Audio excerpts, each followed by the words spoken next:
حضرت مریم رضی اللہ تعالی عنہا کو اللہ تبارک و تعالی نے بغیر باپ کے جناب عیسیٰ علیہ السلام عطا فرما دیے۔ اب اس بات کو جب لوگوں کے سامنے پیش کیا جائے گا، لوگ کیا رائے دیں گے، یہ بھی تو ایک مشکل کام ہے نا۔ وہ خاتون، وہ پاک باز عورت جس نے اپنی زندگی کے سارے اوقات ہی اللہ کے گھر مسجد میں گزارے، جس کی ماں پاک ہے، باپ پاک ہے، خاندان پاک ہے، اس خاتون کو بغیر باپ کے جب گود میں بچہ لے کے لوگوں کے سامنے جانا ہے تو کن رویوں کا سامنا کرنا ہے، یہ آپ سمجھ سکتے ہیں۔ کسی شاعر نے کہا تھا کہ الجھے الجھے بکھرے بکھرے روز و شب دیکھے گا کون، لوگ تیرا جرم دیکھیں گے سبب دیکھے گا کون۔ لوگ تو ظاہری حالات کو دیکھتے ہیں اور فیصلہ کر دیتے ہیں، سبب کیا ہوا تھا، وجہ کیا بنی تھی، تصویر کا دوسرا رخ کیا، اس پر تو غور ہی کوئی نہیں کرتا۔ اور پھر مخلوق تو فنکار ہے اس درجہ کے پل بھر میں، سنگے درے کعبہ سے بھی اصنام تراشے، تم کون ہو کیا چیز ہے داغے کبابی، لوگوں نے تو مریم پہ بھی الزام تراشے۔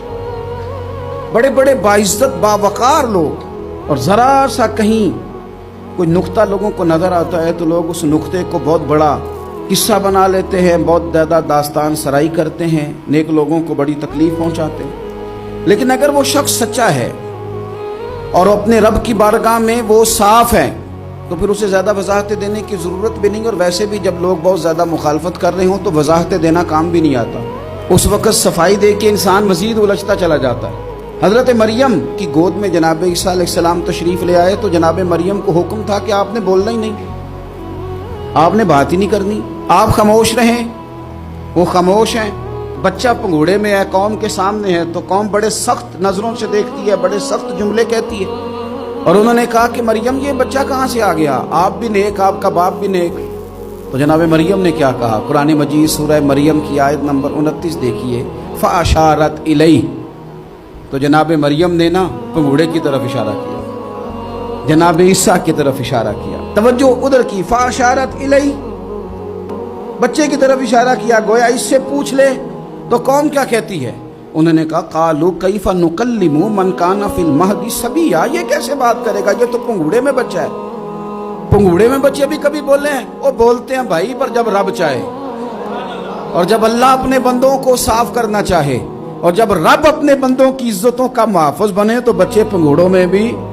بولتے ہیں۔ جناب یوسف کے لیے بھی بولا تھا، جناب عیسیٰ بھی پنگوڑے میں بولے تھے، جناب جریج کے لیے بھی بولا تھا، بچے بولتے ہیں لیکن کب، جب رب چاہے۔ کیسے بولے گا، یہ تو پنگوڑے میں ہے۔ لیکن جب انہوں نے دیکھا نا بچے کی جانب، آپ نے منہ سے نہیں کہا، وہاں تو حکم تھا چپ رہنا ہے، وہ خاموش تھی، پنگوڑے کی طرف اشارہ کر کے کہا اس سے پوچھ لو جو پنگوڑے میں ہے۔ تو جناب عیسیٰ پنگوڑے سے بولے اور سیدھے ہاتھ کے اشارے کر کر کے بولے، کیا کہتے ہیں، فرمانے لگے قال انی عبد اللہ۔ عیسائیوں نے کل کلا کو کہنا تھا نا وہ اللہ کے بیٹے ہیں،